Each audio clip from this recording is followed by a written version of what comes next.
Welcome back, everyone. In this video, I'm in my garage yet again. And behind me, or now in front of me, I have my brand new 4Runner. And let's just say she needs a little bit of work. So I'm gonna start off very simple. So today, I'm gonna be doing some preventative maintenance. And I literally just got it. I haven't even driven it anywhere. It was delivered to my house and I have just been on top of it. So we're gonna do some preventative maintenance before we do any sort of real driving. We're gonna check over, make sure things don't need to be changed. I count that as preventative maintenance. Are the spark plugs good? Are the air filters good? We gotta check all that stuff out. So let's get into it. All right, first little project is the key. I mean, I can't close it. I will eventually get a new key fob, but first things first, I need to be able to close this. We got a vise. Don't want to mar it up too much, so I'm gonna get a rag in here. Maybe something like that, because once I get it in there, I'll be able to squeeze it and flatten it out. There we go. Looks like we got a little bit of movement. Okay, that's better. Maybe the other way, give it a few more. Well, that is what I've been able to get so far. I think it's because this part is thicker than this. I can't get a full bend on it. But look at this. I am finally, sorry to do with one hand. I can finally close it. But I still do want to straighten that out a little bit. So I'm gonna have to pair it with the vise. I definitely don't want to crank on it like that. It's going to rip all the plastic and break the plastic on here. So I need to have another device to hold on to that. I just don't know how to do that yet. Thinking maybe if I can get the corner like that, and then, oh, probably just my hand. I thought I was going to need something else. Oh, no, that is, jeez, that's scary. It's so weak, but I don't know. That looks pretty straight. Now, it's not straight up and down, but it's not supposed to be. So if we tilt it like that, it is straight. And now I finally have a key that closes. It doesn't click close, but it does stay closed. So project one, our first project, complete. So next up, I might as well do the tire. So that's the only light that I have on the dash is low pressure. So it could either be two things. It could either be that I do have low pressure in one or many of my tires, or the sensor is just bad or the battery is dead on it. So we're gonna do the simplest and grab our rigid tire filler. I love this thing. It's so convenient rather than grabbing the big old air compressor in there. So I'm gonna grab this. I'm gonna set it to like 36 because that's where I want it. You can set it to 32, but I want it a little bit more. Just finished filling all the tires. They were all around 32, 33, except for the front right, which was at 30. So that could have been the one. But something that I found out online is if you've got the spare tire, where is it at? There it is.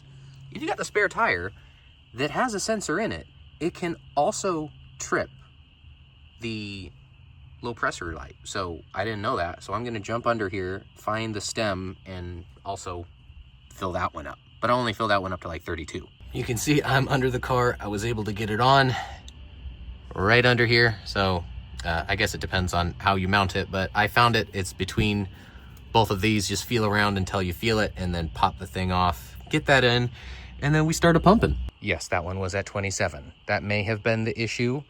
I can't even confirm or deny if that thing is true where the fifth wheel will do it, but they're all equal now, so I can drive around. Hopefully that light will come off. I guess I can also get an OBD2 reader and cancel it out. I'm not really sure, but let's see what else we got. So the next thing I'm gonna do is get some lube, and I'm gonna go through.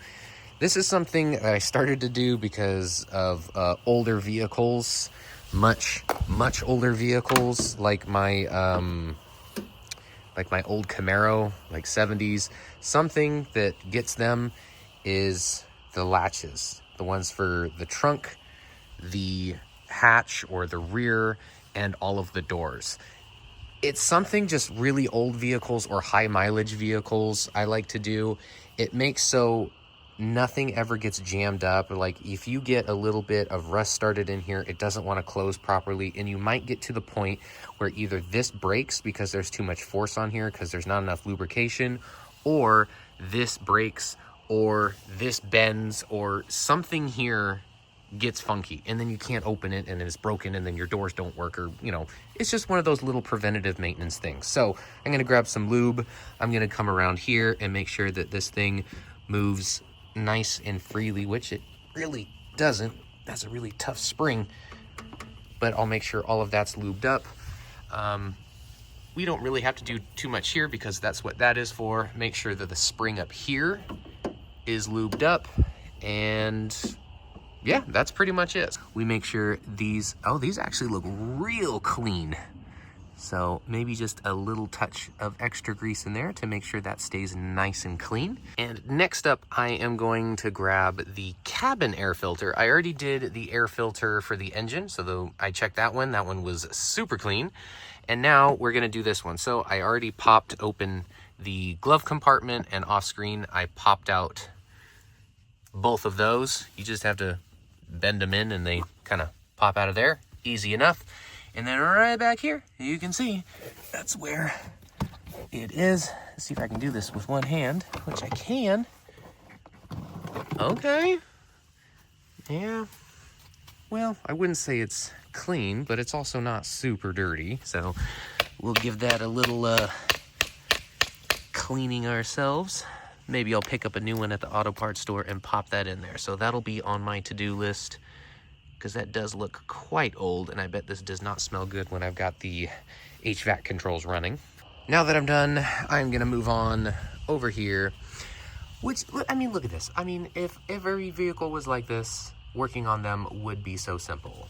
You got all your cylinders right here. You can grab your coils, you can grab your spark plugs. So everything looks good on the outside. However, I am still going to check the spark plugs. So, let's hope that those aren't super rusted, and maybe it's just a surface rust. Fingers crossed. Some of them, oh my goodness, some of them look pretty crusty down there. So I'm gonna pop at least one of these off, maybe two of them, and check to make sure that the outside matches the inside, and they are at least relatively new and not totally gunked up or oily or anything. So let's open up these. This is a 10 mil. Thankfully, it was just surface rust. So inside, the threads look phenomenal, so we're good there. Now once that's out, we're gonna take this, squeeze the pin, the lever, and do our best one-handed to try to get this out. And I pop that off, and go ahead and squeeze that up there just so it's out of our way. And we're gonna get this, give it a little twist and pop. This looks very, very new, or at least very, very clean, so that's good. Same thing, look down in the engine. I don't see any oil. Everything looks fantastic already. Now, I'm just going to check the spark plug to make sure the spark plug is, oh, wrong way. Make sure the spark plug is the right spark plug. And here we got the spark plugs, so we can already see NGK Iridium IFR6A11. These are the correct ones, and they look pretty darn good. Now, I have no idea how long these have been in here, if they are new or replaced. Some people run these spark plugs for 200,000+ miles, so who knows? But the engine runs great. These are the correct spark plugs. They don't look like they're oily or anything like that, so I could just pull them all, but this is just a general overview. If you want to, definitely check yours, especially if you're having any sort of issues. So this is great news to see that all of this is correct. So we'll check this off the list and put this back. Now that just looks a little tacky. The part of our little insulating layer is falling off. So might as well, while I'm in here, grab a little bit of my spray adhesive and get that fixed up.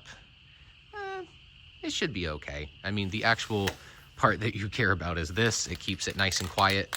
And I'm just gonna give a little spritz on here, put this back up just so it doesn't look so gross. There we go. It's a bit better. Next up, what I'm gonna do, preventative maintenance inside, are these seats. So I've got Mother's vinyl leather and rubber. It cleans in conditions, but you can see these are starting to crack, and they're hard. The driver's side is pretty soft just because I think, you know, there's been a lot of butt in there. But back here, I'm sure where you get a little bit of sun on this side, it needs some loving. It needs a little bit of TLC. They're not ripped yet, thankfully, but I'm gonna treat the seats and also in the back. Maybe a separate video, I'm gonna go through and clean all of the inside, the doors and everything, really give it a good deep clean. But right now, I definitely wanna get these seats cleaned, have this stuff soak through, and really help this leather out. There we go. Got a good clean in here on the passenger seat. I'm gonna do the same thing over there on the driver's seat. A lot of dirt that came up, but also I can see more of the cracks, you know, less dirt and stuff in there. They kind of stick out a little bit more.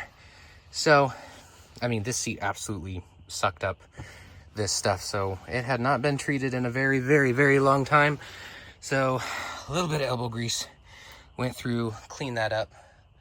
Looks a lot cleaner. There we go. Went through all of the leather. It's a little dark in here, but cleaned up all the leather, the fronts, the backs, the insides, the outsides. Now, it does look worse, so either it was really dirty and it was covering it up, or the dealership decided to put some sort of dye or something on there so it looks better. Cleaned up the steering wheel, because the steering wheel is leather wrapped, maybe? Vinyl wrapped leather? Probably leather.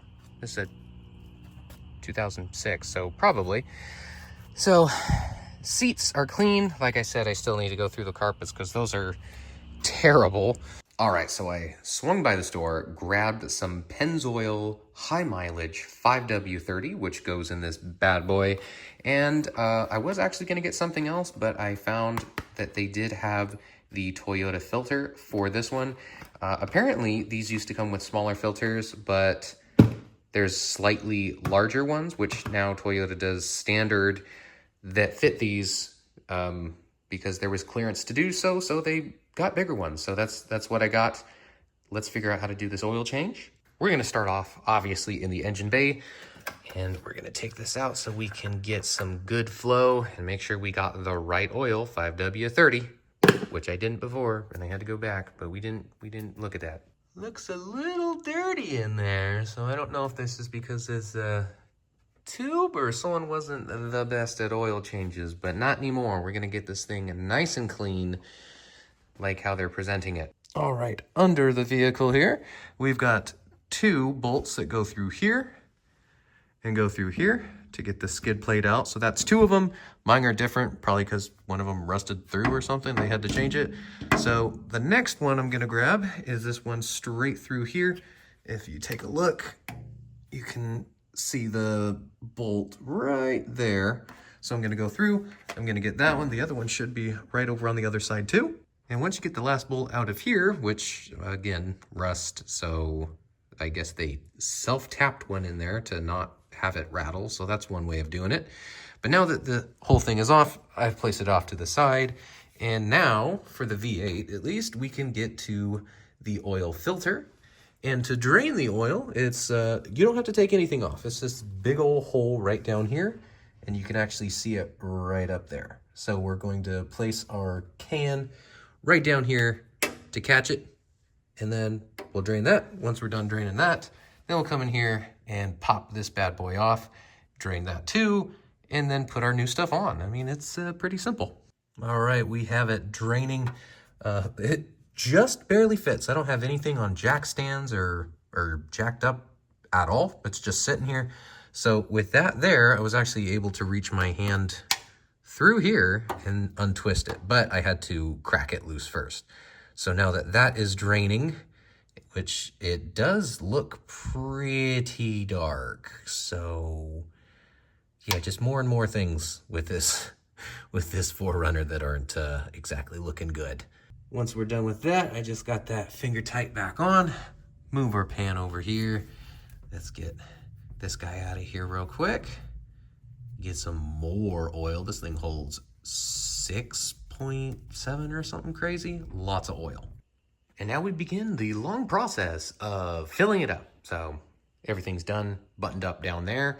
Now we just need to fill it back up. And like I said, it takes like 6 point something. So that's a full one of these. I already filled the filter, so there's already some of that gone. So at least a full one of these, And then once I get the second one, I'll start checking the dipstick, which is right back here.